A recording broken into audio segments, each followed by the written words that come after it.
How are you? Today is a great day. I am partway moved into my old new house. This is the house I grew up in. And since my father passed away in February, I got to take it over. I somehow managed, and it's double the size and cost about the same.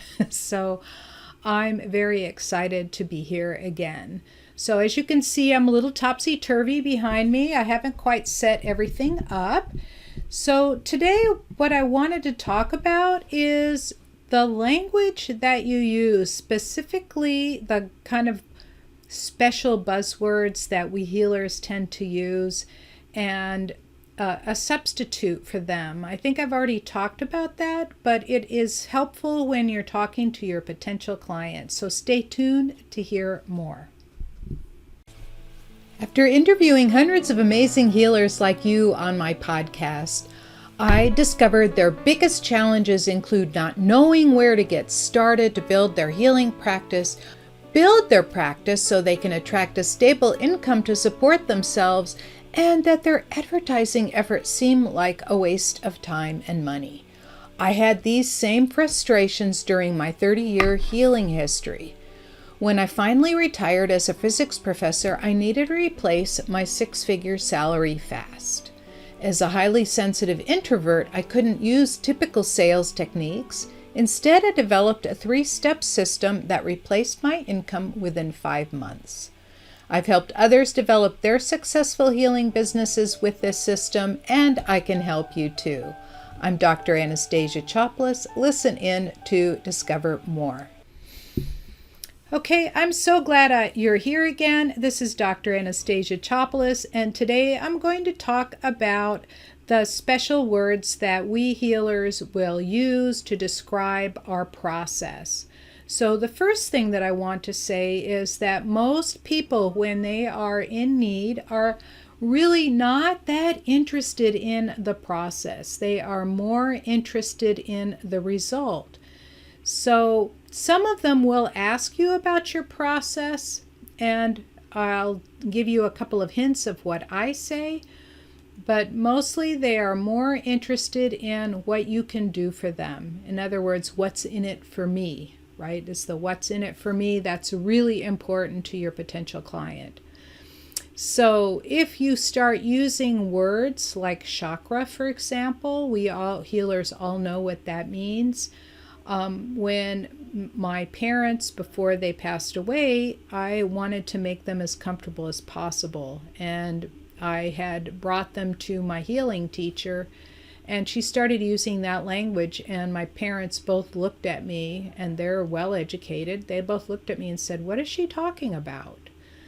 So just by that experience and my experience with other people like that, like I work with heads of companies, CEOs, company founders, high-level entrepreneurs, and things like that, as well as your everyday, worker, like people in the movie industry and things like that. So they do not necessarily understand the word chakra. So when you normally wouldn't use that to describe your process. We just know that these are the portals that bring energy into and also release energy out of the body. Normally we like to release energy down the grounding cord through the base of the spine or the root chakra, right? But we also have the ability to open up, make sure that they're all open so they can receive energy and things like that. So what I tell people, like when they ask me, so what's a chakra? And I say, well, it's a collection of receptors, such as hormone receptors, polypeptide receptors, neurotransmitter receptors, and they're aligned, especially nerve endings. What I want to say is that they seem to come together or converge on certain points of the body. And in this case, it's the top of the head, the front and back of the throat, the front and back of the heart, the solar plexus front and back, the sacral area front and back, and then where you sit, your root, right?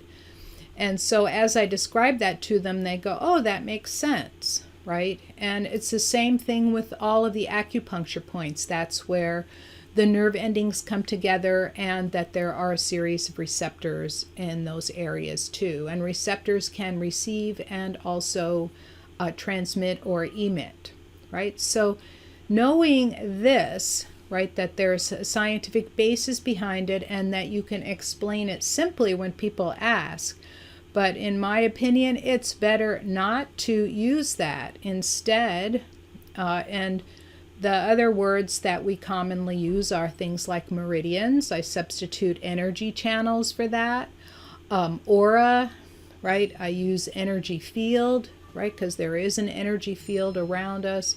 And how it's produced is by all of the energy that we're moving in the body, which is, your blood flowing, the muscles flexing, the nerves going, the lymph system, everything that's moving around in your body, and all of the 9 trillion reactions in every one of your 50 trillion cells in your body also produce a tremendous amount of energy, right? So that's what the aura or the energy field around us is made of.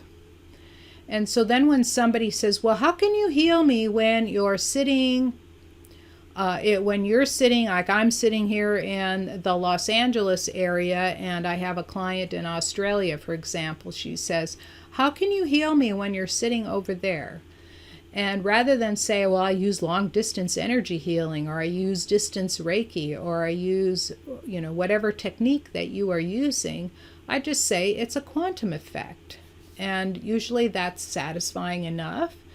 And then if they are still not sure, I just say, well, the quantum field has no time and no distance in it. It just carries information. And then that's usually satisfying for them. And then the last is, so you'll hear some people that are in the spiritual practices, they'll call the other side the 5th dimension. They'll use different words that are also not that understandable. As a physicist, I understand 5th dimension, but I just say it's the quantum field because that's what it is, right? And so then they are usually satisfied with that. If you start using language that is geared towards energy healers, unless somebody is totally into it and they love what you're saying, it's better for the uninitiated person into energy healing to simply not have to worry about the process and be more tuned in on the result. So when you are helping with an opening dialogue with a potential client, so this is the second part, instead of using language that is confusing, use simple language. And then number 2, instead of worrying about the process, worry about the result, because that's what your client is looking for. And then the third is your opening dialogue for a potential client. So the way I've done it in the past, when I've gone to a lot of networking meetings, is that I would hear someone complaining, or they would ask me a question. So, Anastasia, how is it that you do what you do? And rather than explain away, I'll do like a quick spot reading on one thing, and usually I'll come up with an answer. And in one case, I'd look at them and I go, could you please tell me what's going on with your liver? And that particular person that I said that to, and he goes, oh, how did you know? I have non-alcoholic liver syndrome, right? So you can do a quick reading on something that you can understand, or whatever it is that, however it is you diagnose, right? Or you can hear them complaining, and then when you hear them complaining, you can turn around and smile and connect with them, right? Heart to heart, because that's what we do. We love our clients, right? And then you can always ask them, so tell me what's happening. You don't have to get specific. Tell me what's happening, what's going on, when you hear a complaint. Because a complaint sometimes is on the topic and sometimes it isn't. And because people love to talk about themselves, they will, after you ask them, tell me what's happening, then you will get a good idea on whether you can help them or not. And for me, I am not married to signing up any one particular client. I'm not married to keeping anybody in a program. I let them choose whether they want to or not. And so then what happens is, if I don't feel I'm a good fit for them, I will look in my Rolodex of other healers, and also I have several trained healers that I've trained over the years, and I will refer them out, right? Because I give them some free help, and then I refer them out to someone that I think can help them better than I can. So not being married to the result. So again, to reiterate, the first is to not use language that confuses people. The second is to not worry about the process, but rather the result.